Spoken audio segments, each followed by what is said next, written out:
Welcome to the Mid-Michigan Business Wrap. There's time to get here if you want. We are live in the Gillespie Group storefront studio on the Avenue of Michigan, right across from the baseball stadium, just a couple blocks from the Capitol. And our expert panel is assembled here on furniture provided by Corporate Office Interiors. You can go to corporateofficeinteriors.com today and get their design team to come to your place tomorrow. And Dart Development is the sponsor of this hour. Dart Development Group, making a difference in the community. Go ahead and visit dartdevelopment.com. You can nominate a company that you think is making a difference, and they could be the next Dart Development Difference Maker every month. Wouldn't that be fun if you nominated a friend and they got that award? Be a pretty sweet thing to do, and you could do that at dartdevelopment.com. In fact, you can nominate yourself if you want. We won't mind. If you want to hear the program again on podcast or connect with any of our expert panel, go to spotlightmm.com. You can listen to the Mid-Michigan Business Wrap all over again. And the panel wants to remind you that you can connect with them, even if you're not interested in doing business with them. If you heard an idea that you'd like to flesh out a little bit more or just like to talk, they're always welcome. They'll take your call at any time. And you can get all their phone numbers and addresses at spotlightmm.com. And if you forget that, just go to michigantalknetwork.com, our normal website, and you can connect right through there, too. We have a treat for you this hour. We are going to give away tickets to see Pat Metheny at the Wharton Center sometime this hour. Write this number down. It's 888-900-9966. I'll let you know when it's time to call. And if you win, you'll get tickets for the show Sunday at 7 o'clock at the Wharton Center. And you'll also receive a poster, and you'll get to see, you get to meet him. You get to meet Pat Metheny backstage, either before or after the show, so stay tuned for that. Forest Acres is having their homecoming tent sale this weekend, Saturday from 9 until 5 at the Forest Acres East Golf Course Clubhouse.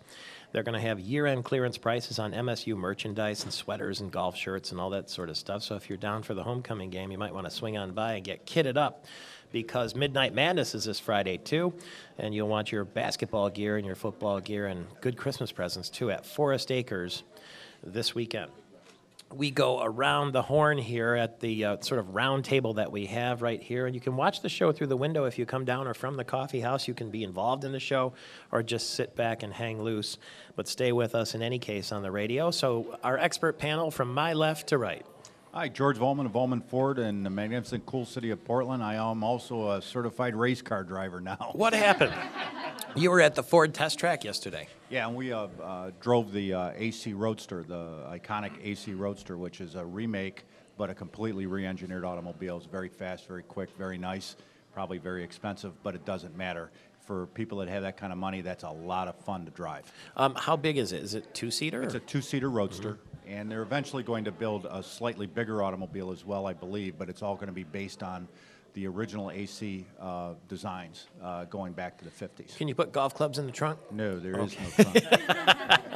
How fast did you go around that Ford test track?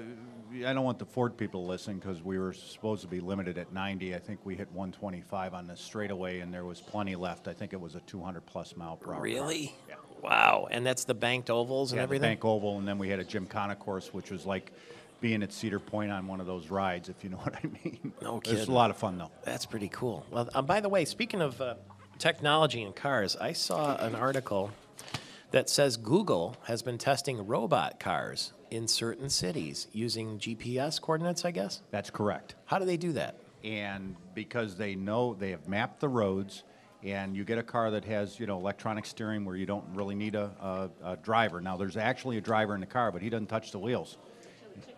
Until the chicken goes across the road, as Suzanne Heward told me. But the thing is that, of course, that person could then take over control of the car. Kind of like driver's training. But it's training. exact, and they're actually driving the cars in normal speed, and the customer's not touching the wheel. Wow. So this is the technology that's coming. And some of that stuff I saw yesterday was the same thing. So I could get in my car, program in, Grand Traverse Resort, Traverse City, sit back and read a book, and the car drive me there. And not only that, but I would imagine that it would change the drunk driving laws. Ooh. Because if you had Google driving Happy your New car, Year! I mean, think about that. I mean, that changed, officer, but I wasn't driving a car. Google was. Google's at the wheel. Next, sir. Craig Godfrey, Godfrey Weisberg, CPAs and Advisors, and we're keeping track of the legislative movements in our Congress and here in the state of Michigan.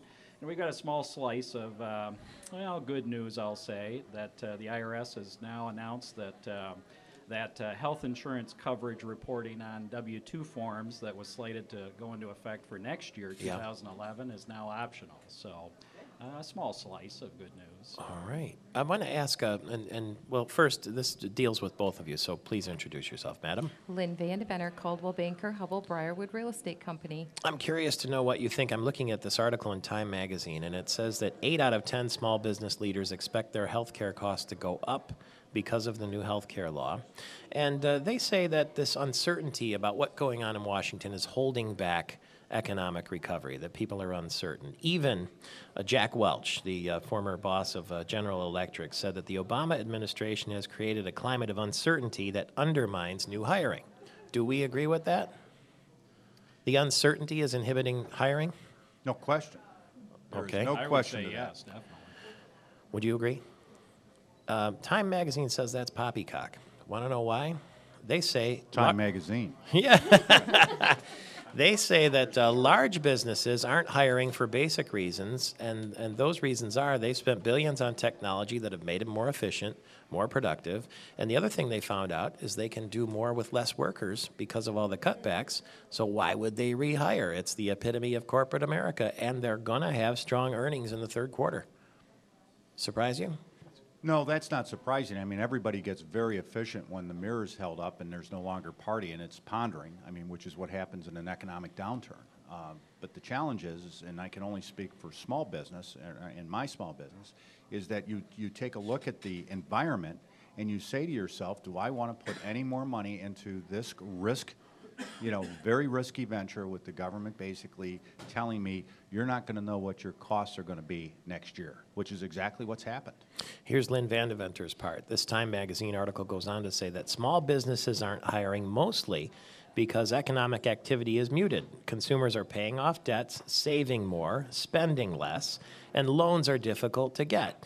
Uncertainty isn't the reason the housing market is still a mess. A lot of the jobs lost were in construction, housing, and financial firms connected to real estate, and those aren't coming back until the housing demand perks up, and that won't be anytime soon. Well, with Bank of America and what is going on nationally with all of this new news this last week, it does make you wonder what is going on. Actually, in our area, our sales are up 24.4% over last year. Really? And I think it's because our employment is still the highest in the state, which is really great for the Lansing area. That's why it's really important to see the city grow, not only from the university standpoint, but downtown Lansing. We all need to get on board and see that happen. And we're going to talk about that coming up in our next segment. And now in the vaunted third base position, if this was a blackjack table, madam. Good morning. This is Mary Stucco with Farm Bureau Insurance, Mary Stucco Agency. And we had some bad situations go on this week with some young drivers that were killed in the area in car accidents. And just want to remind people that you want to make sure you talk to your teens about not piling too many people in a car. That definitely raises your risk. About 12% of 16 to 24-year-olds will be involved in auto accidents each year, where only 5% of 55 to 64-year-olds are involved annually. And this also brings up another issue that I always discuss with all my clients is liability. Things you can be sued for are death, disfigurement, disability, loss of wages in a car accident. And the amount of liability on your auto policy also reflects the amount of legal defense you'll receive from the insurance company. I always encourage an increase in that, especially when there are young drivers, and also for older people who've built up that retirement fund they want to protect. To increase that liability is very inexpensive, and most of my clients who I discuss this with always go with the option of increasing it. Farm Bureau Insurance is where Mary Stucco is from. And George Volman, 3 of the 4 young people died in the Prius, and the 2 adults in the SUV on the other side of the road. Will we ever find out why that Prius, swerved all the way across US 23 into oncoming traffic? Well, they may not find exactly what happened, but they will be able to eliminate things. Every car that's been built basically since 2000, 2001 has black box capability. analogous to the airlines. And basically, Toyota recently had to change their encryption so that it could be read properly by law enforcement and safety officials, because their black boxes were encrypted, and there was really only one encryption machine in the United States, so they had to bring more in when they had this unattended acceleration problem. And I am sure they have probably already downloaded the data from the Prius, so they've probably been able to eliminate some of the things that happened there or did not happen from contention. But they are pouring, I am sure they and the safety officials are pouring over that car because it was the one that caused the accident. They were in the northbound lane of 23, heading toward 96, presumably back to Okemos, and swerved left.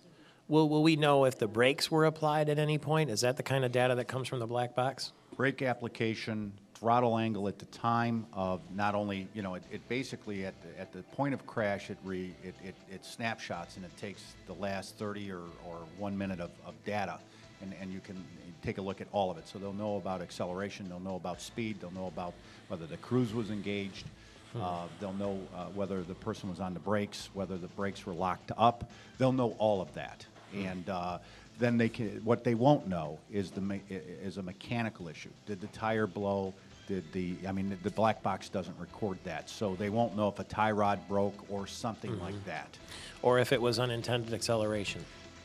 They will know if the throttle was at full throttle going across that thing. Now, whether or not that's because of unintended acceleration, that there are probably some dynamics and some metrics that they look at to build a profile that would say that's what it is.